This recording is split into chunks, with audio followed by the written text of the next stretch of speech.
it's Matt here from UAVwholesale. We're excited to announce that the Splashdrone 3 Plus is now in stock and ready to ship. We've been doing a bit of testing over the last couple of days, quite impressed with some of the extra features, and I just want to run through a couple of things with you today. As they are so new, the manual's still currently getting updated. We will send you links out when you purchase the drone. However, I want to make sure that you're aware of a couple of things. Firstly, when you look inside, those that have had splash drones know that the battery is quite a tight fit. This new battery is a special HV battery, so the cells, although it's still a 4-cell battery, the cells can charge to a higher voltage than the original batteries. You will get more flight time out of this, and we'll be testing this at the end of the video on the flight time.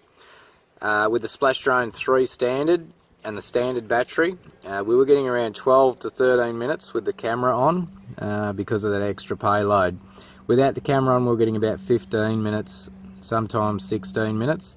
So it'll be interesting to test this to see how much flight time we get with the added high voltage cells. When you do put the battery in, there is a sticker on it that says insert, so that the arrows are pointing in the reverse or to the reverse of the drone. Make sure this is the case, because otherwise your electrical cables can run underneath the GPS. When the GPS is on, you will get interference. We've seen that even with the Splashdrone 3s, where people don't plug the cabling right behind the battery. So when you plug it in, make sure that you tuck it right down behind. You want that power, that wiring out of the way completely, so that when you put your GPS hood on, there's definitely no interference at all. This is self-explanatory, but I thought I would go through it. It is critical, and it's easy to do, to still plug the lid on the wrong way. Make sure that the front arrow is the same as the front arrow on the drones. It will not fly correctly no matter which way you put it, unless it's directly at the front, and you can't save the drone if it is in the incorrect position, because the compass thinks it's going one way, the accelerometers in the flight controller think it's going another way. There's no way to safely land it without crashing it. The Splashdrone 3 Plus has got these new twist screws that enable you to tighten the lid a lot tighter than what the knurl knobs on the Splashdrone 3 allowed. So if you tighten these as tight as you can with your fingers, you can be rest assured that it will be waterproof, because you can get a lot more leverage out of these screws. Much better idea.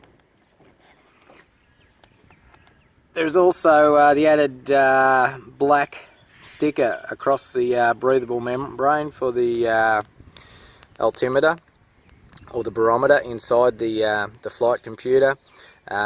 This added sticker is to protect the white filter.